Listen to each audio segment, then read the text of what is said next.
Aweh Millionaire, I'm back at it again, and as you can see, I'm still in this Euro NZD trade. I'm still long Euro NZD, I'm still holding. But what I wanted to talk about in this video is how to correctly place your stop loss. Okay, how to place your stop loss like a smart trader. And I want you to know how to place your stop loss like a smart trader so that you don't get stopped out unnecessarily in the markets, and you also have a higher chance and a higher probability of maximizing your profits in a trade. If you want to know how to become a more consistent and profitable trader, and you want to learn the advanced professional tips on how to do so, then start now by subscribing and clicking that bell so that you don't miss out on anything. So, how to place your stop loss like a smart trader? Let's get into it. Batman, Batman, Batman.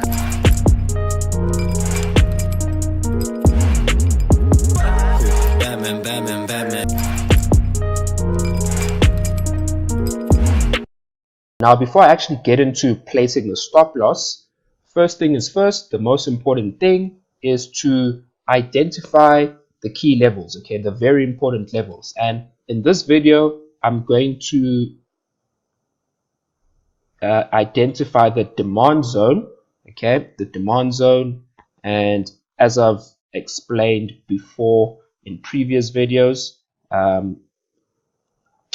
supply and demand zones are of utmost importance. So here we've got our recent demand zone. Okay, let's get specific with this one. Okay, so we have our demand zone over there, and okay, so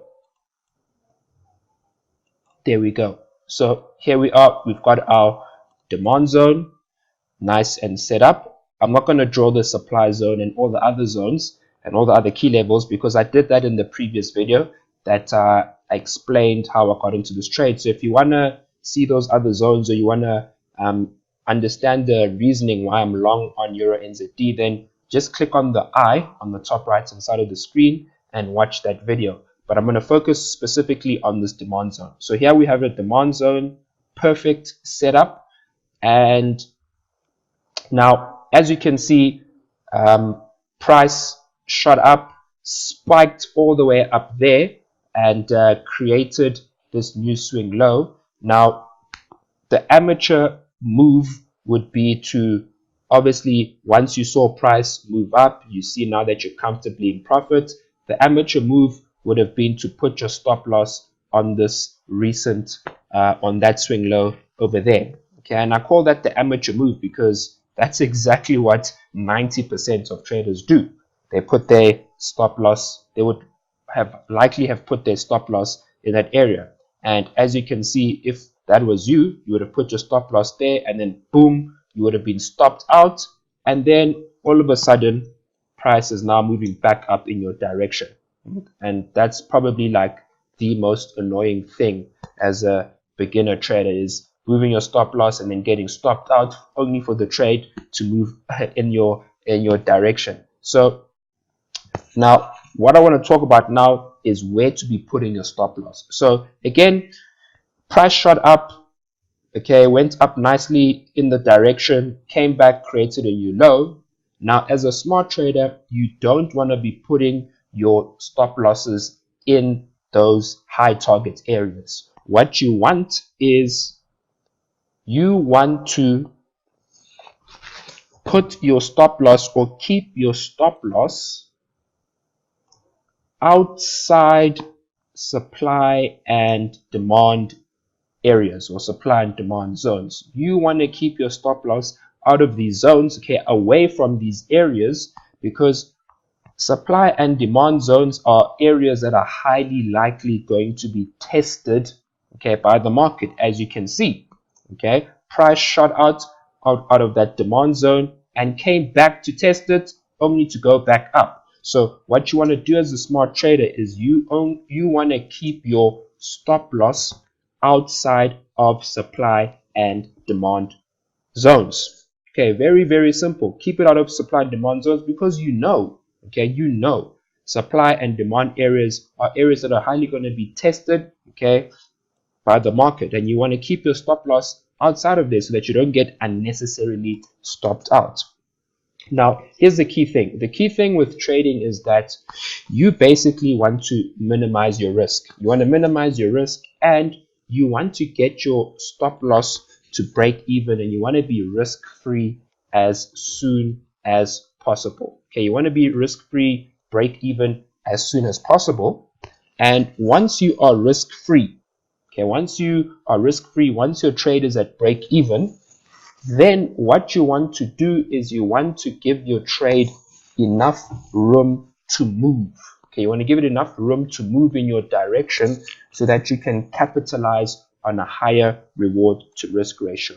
You don't want to make the amateur move of moving it too tight and moving it to the recent swing highs or swing lows, because if you move your stop loss to the most recent swing highs and swing lows, okay, these are high target areas. These are high stop hunt areas for the market, and you don't want to be an amateur and putting your stop loss at high stop hunt areas. Okay, you want to keep it away from those zones. So number one is you want to keep your stop loss away from supply and demand zones.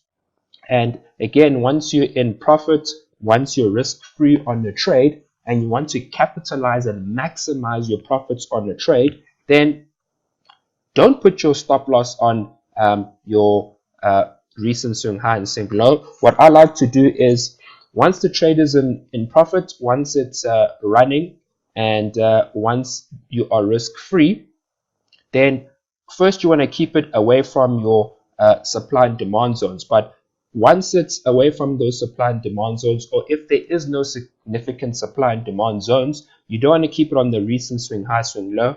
I like to say keep it on the second swing high, swing low. Okay, keep it on the second swing high, swing low, because in that way you are keeping it away from the high stop hunt areas. Okay, high stop hunt areas. Don't keep your stop loss too tight, because if you're keeping it too tight, you're not giving it enough room to move. You're not giving it enough room to basically capitalize on higher reward, higher risk to reward areas. Now, I can show you with an example. Let's look at an example over here. Okay, here's a classic example. Let's say that, okay, let's just say bought at this area. Okay, let's say you bought at this level. Your stop loss was over there. Now, if you were the amateur, okay, you let the trade run, and then you moved your stop loss to the recent swing high, swing low. As you can see, you would have been stopped out only for the trade to go out in your area. So again, what you want to do is, if there's no significant supply or demand zone, then all you want to do is you want to keep it on the second swing high, swing low. So let's say the trade moved up to here, okay, created the new swing low. Then what you want to do is keep it on the second swing high, swing low, which would have been that area over there, okay, and wait for the trade to move. Give it some room to move, okay, and let's say it moved now up to there. Only then can you now start moving it to that swing low over there. Let the trade run, okay, second swing high, swing low, move it over there. Let the trade run, move it to your second swing high, swing low. Let the trade run, move it to your second swing high, swing low, which is where I am at the moment. And I mean, again, if you move it to the second swing high, swing low, you're giving the trade enough room to move, and you're not putting it in high stop hunt areas. And it's very simple. That's all it is, okay? Number one is keep your stop loss away from supply and demand zones. And number two is you want to trail your stop loss once it's in break even to the second swing high, second swing low, not the recent swing high, swing low. Keep it away from the market manipulation and the stop hunts. And that's as simple as it is. So that's how you correctly place your stop loss like a smart trader, okay, using supply and demand using volume. Okay, if you want to learn about volume and supply and demand zones, then check out my other videos regarding that. I've got so many videos on supply and demand that you can learn from. I mean, supply and demand is the smart way to trade. So that's it. I'll see you in the next video. I'm out. Batman, Batman, Batman.